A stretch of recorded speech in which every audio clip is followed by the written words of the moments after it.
quelque part en Dordogne, à quelques kilomètres de Brive-la-Gaillarde. Thierry a perdu son poste d'animateur en stage informatique il y a un peu plus de 3 ans. Il n'avait jamais eu de problème avec Pôle emploi, jusqu'à cette radiation qui le prive aujourd'hui de ses allocations. En octobre dernier, Thierry a reçu un message sur sa boîte mail. Il est convoqué à un entretien par téléphone avec son conseiller Pôle emploi. Une première pour Thierry. Le lendemain matin, vers 9h45, je m'attends à recevoir un appel téléphonique. Alors bon, j'attends auprès de mes 2 téléphones, le portable et puis le fixe. Bon, j'attends toute la matinée, de toute manière j'étais disponible. Et puis, pas d'appel. Pas d'appel. Une semaine plus tard, nouveau message sur sa boîte mail et nouveaux documents mis à sa disposition sur le site de Pôle emploi. Il s'agit d'un avertissement avant radiation pour absence à son entretien mensuel personnalisé. Alors, Thierry écrit à son agence pour signaler qu'il n'a pas reçu ce coup de fil et qu'il a des problèmes de ligne téléphonique via sa connexion Internet. Je ne m'inquiète pas plus que ça. Pour moi, Pôle emploi était au courant en fait de cette situation, puis j'attends. Mais un mois plus tard, le 19 novembre, un message l'invite à consulter le site de Pôle emploi. Le document est une notification de trop perçu. Thierry apprend alors qu'il doit rembourser un peu plus de 322 €. Cette dette, il pourra la payer en plusieurs fois selon un échéancier mensuel. Mais il n'a pas encore tout lu. En dessous le tableau, 2-3 lignes plus bas, je vois écrit sur une seule ligne, pour motif, le directeur de Pôle emploi, enfin le directeur délégué de Pôle emploi, vous a radié de la liste des demandeurs d'emploi. Voilà. Être puni parce que je n'ai pas répondu à un appel que je n'ai pas eu, c'est assez bizarre. Vous l'avez ressenti comme une punition? Ah oui, oui. Une punition, incompréhension. Immédiatement, Thierry fait un courrier à Pôle emploi qu'il envoie en recommandé cette fois et dans lequel il conteste sa radiation. Ce motif de radiation est illégal. Nous sommes allés poser la question à celui qui reçoit des milliers de lettres de réclamation chaque année. Jean-Louis Walter est le médiateur national de Pôle emploi. Nous lui soumettons le cas de Thierry. En fait, il s'agit d'un avertissement avant radiation. D'après lui, cette radiation a été prononcée trop rapidement. Si vous ne répondez pas au téléphone, on doit vous envoyer un courrier pour vous inviter à venir vous expliquer. Ça paraît simple comme procédure. Voilà. Ça, cette procédure, elle peut être appliquée très rapidement et elle ne souffre après d'aucune contestation. Deuxième anomalie, Thierry n'a jamais été informé de sa radiation par courrier recommandé, c'est pourtant obligatoire.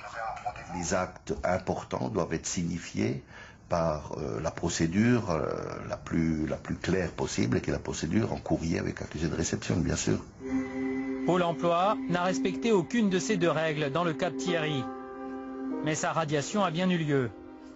Nous le retrouvons 17 jours après l'envoi de son courrier de contestation. Pas de nouvelles.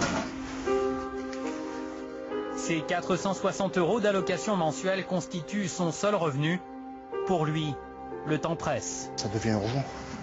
Faire 2 mois sans allocation, je n'ai que ça comme ressource. Et j'ai toujours des charges à payer. Une partie du loyer, une partie pour l'électricité, pour les assurances, etc. Donc j'espère que ça va aboutir aujourd'hui. Ce vendredi après-midi de décembre, nous l'accompagnons à son agence en caméra cachée. Bonjour, je viens vous voir parce que j'ai été radié. J'ai appris que j'ai été radié de la liste des demandeurs d'emploi. À ce jour, en fait, je n'ai toujours pas reçu de décision de radiation. Vous n'avez rien reçu. L'agent à l'accueil ne peut pas renseigner Thierry. Mais devant notre insistance, Je reviens, je vais voir mon collègue. il va chercher un de ses confrères plus expérimentés.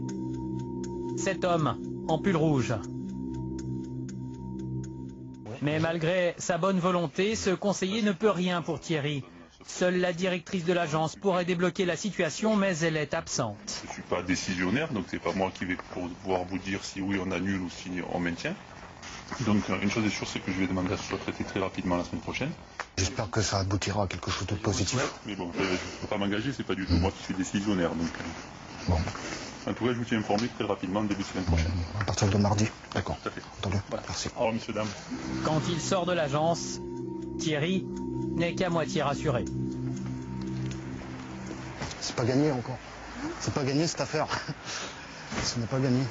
Il nous donne rendez-vous la semaine suivante pour voir si son dossier a pu avancer. Problème d'organisation, manque d'effectifs. 2 ans après sa création, le guichet unique ACDIC ANPE connaît donc encore des ratés. En banlieue parisienne, nous allons découvrir un dysfonctionnement beaucoup plus étonnant. Ariane est au chômage depuis 2 ans. Pour s'en sortir, elle vient de créer sa société de fabrication de sacs à main et souhaite prendre le statut d'auto-entrepreneur. Pour cela, elle doit déposer un dossier à Pôle emploi. Elle dépend de l'agence de L'Aile et Rose. Elle se présente donc au bon guichet. Enfin, c'est ce qu'elle croyait. Je viens de créer mon entreprise et donc je viens déposer l'extrait d'immatriculation. Les créateurs d'entreprises, ils doivent mettre à jour leur dossier à Cachan. Pourquoi Cachan? Je dépends d'ici. Oui. Ben oui, mais sur le site de l'AI, on n'a pas d'accueil sur l'indemnisation, le thème de l'indemnisation. Chaque site a gardé son ancienne spécialité. La NPE à L'Aile et Rose, les ACDIC à Cachan. Ici, la fusion n'a donc tout simplement pas encore eu lieu. Eh bien, je vais à Cachan.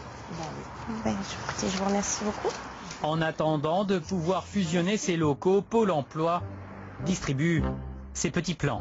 Donc là, je dois aller à Cachan avec 2 bus.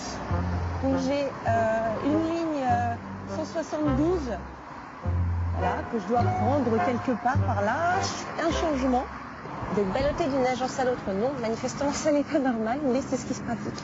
La direction de Pôle emploi n'a pas souhaité répondre à nos questions sur ce dossier visiblement embarrassant. De sources syndicales, la moitié des agences franciliennes ne seraient toujours pas passées au guichet unique, 3 ans après la fusion ANPE-ACDIC. Bien, à Pôle emploi, ils vous font voyager. Oui, je voyage beaucoup. Je vois du paysage.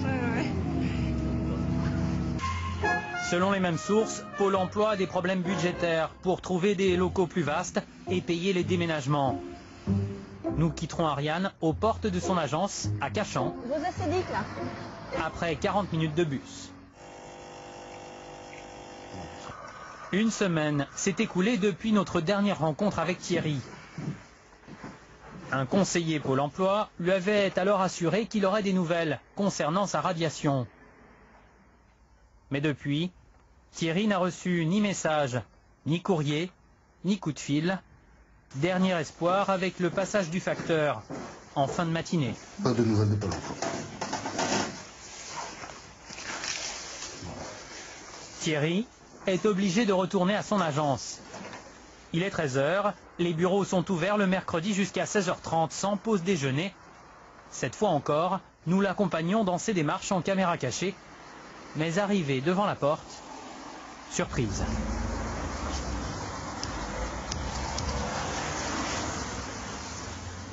Fermeture exceptionnelle de Pôle emploi mercredi 14 décembre après-midi. Ah. Mais ça, vendredi, on vous l'a pas dit. Ah non. Cette fermeture n'était visiblement pas prévue. D'autres usagers sont aussi étonnés que Thierry. Je vais nous le dire, c'était fermé aujourd'hui. Il m'a dit revenez demain, il sera là demain. Les locaux sont fermés au public et pourtant, les conseillers sont dans l'agence. Pourquoi c'est fermé? Et pourquoi? Exceptionnellement. Oui, mais ça veut dire quoi exceptionnellement? On sera ouvert demain matin. Quand est-ce que le panneau a été mis? Vous savez pas?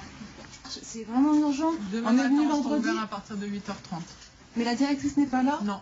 On n'est pas très nombreux et on est fermé cet après-midi, donc vous pouvez revenir à partir de demain 8h30. C'est quoi? C'est une question de RTT? C'est quoi? Non, mais pas du tout, pas du tout. C'est qu'au lieu de fermer demain après-midi, c'est fermé cet après-midi. Voilà, tout simplement. Voilà. Je vous souhaite une bonne journée. Merci, au revoir.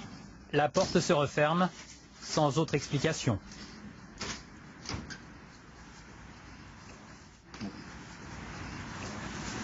Dimension des lions. Depuis la fin de notre tournage, nous avons sollicité la directrice de cette agence pour l'interroger sur le dossier de Thierry, mais elle n'a pas donné suite. Depuis, il a été rétabli dans ses droits début janvier. Il a pu toucher les 900 € qu'il attendait depuis novembre, ses 2 mois d'allocation. Au même moment, il a reçu un courrier recommandé signé par la directrice de son agence. Il ne comportait aucune explication, juste une case cochée au bas de la page.